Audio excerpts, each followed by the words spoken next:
પોલીસનો જે પ્રકારે બેફામ ઉપયોગ ભારતીય જનતા પાર્ટી કરી રહી છે અને ભાજપના આગેવાનના જેમ આ પોલીસ વર્તી રહી છે તે મામલે હવે વિપક્ષ છે તે આકરા મૂળમાં છે અને પોલીસ છે પોલીસને કઠેડામાં પણ ઊભા રાખી રહી છે અને પોલીસની કામગીરીના સામે સવાલો પણ ઊભા કરી રહી છે। વૈષ્ણવજન તો તેને કહીએ જે પીડ પરાઈ જાનાને રે। નમસ્કાર, આપ જોઈ રહ્યા છો નવજીવન ન્યૂઝ અને હું છું આપણી સાથે તોફિક ગાંચી। ગુજરાતની પોલીસમાં એવા કેટલાક પોલીસ કર્મચારી અને અધિકારી પર હવે વિપક્ષના નેતાઓ આરોપ લગાવી રહ્યા છે કે ભારતીય જનતા પાર્ટીના એજન્ટ અને આગેવાન તરીકે આ કેટલાક પોલીસ અધિકારી અને કર્મચારી કામ કરી રહ્યા છે અને આ વિપક્ષના ઉમેદવારો એટલે કે કોંગ્રેસ, આમ આદમી પાર્ટી અને અપક્ષના ઉમેદવારોને ડરાવવામાં આવી રહ્યા છે, દબાવવામાં આવી રહ્યા છે અને તેમને કહેવામાં આવી રહ્યું છે કે ફોર્મ પરત ખેંચી લેજો, નહીતર પરિણામ ભોગવવું પડશે। અને હવે આવો મામલો કોંગ્રેસનો વાવ થરાદમાંથી પણ સામે આવ્યો છે, જેમાં આ સિદ્ધરાજસિંહ કોંગ્રેસના ઉમેદવાર છે તેમણે પોલીસ પર ગંભીર આરોપ લગાવતા ખળભળાટ પછી જવા પામ્યો છે।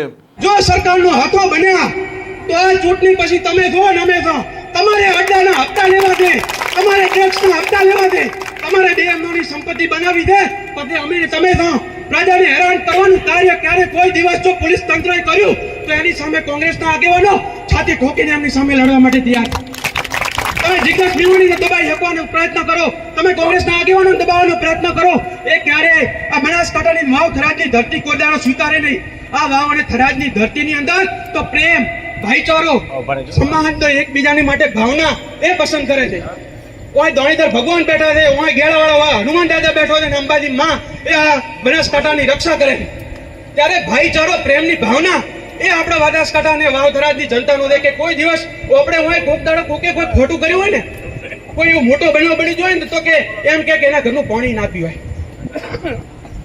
આપણે અહીંયા એવી પ્રજા છે કે ગામની અંદર લગ્નના ઢોલ વાગતા હોય અને બીજા સમાજની અંદર પણ જો કોઈ મેનું દોનું મોટું થઈ ગયું હોય તો ગામના ઢોલ બંધ કરી દેતા કે ઢોલ બંધ કરો, વિવાહ તો ભલે થશે પણ આ મેનું થઈ ગયું છે। સંસ્કાર એ આપણી વાવ થરાદની ધરતી અને આપણા પ્રજાની અંદર દરેક સમાજની અંદર છે, એ આપણા ડીએનએ ની અંદર છે, એ બનાસ અને વાવના પાણીની અંદર છે।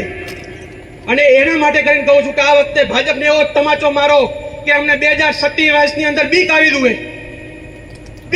અહીંયા કે પ્રજાના કામ નહીં કરો, જો ખેડૂતોને હેરાન કરશું, પરેશાન કરશું તો વાવ થરાદની પ્રજા એક ટપકું કરવાની નથી, આવી બીક અહીંયા આવી દુએ। આમ વાવ થરાદના આ જિલ્લા પંચાયતના કોંગ્રેસના ઉમેદવાર છે સિદ્ધરાજસિંહ ચૌહાણ અને પોલીસ જે પ્રકારે હાલ વર્તી રહી છે, કોંગ્રેસના ઉમેદવારોને ડરાવી રહી છે, તે મામલે તેમણે આકરા તેવરો અપનાવ્યા છે અને જે પ્રકારે સ્થાનિક સ્વરાજની ચૂંટણીમાં પોલીસનો બેફામ ઉપયોગ થઈ રહ્યો છે તે મામલે હવે સવાલો ઊભા થઈ રહ્યા છે અને ભાજપ છે તેના પર વિપક્ષ આરોપ પણ લગાવી રહ્યું છે। આ પ્રકારના સમાચાર માટે નવજીવન ન્યૂઝ ચેનલ સાથે જોડાયેલા રહો। નમસ્કાર।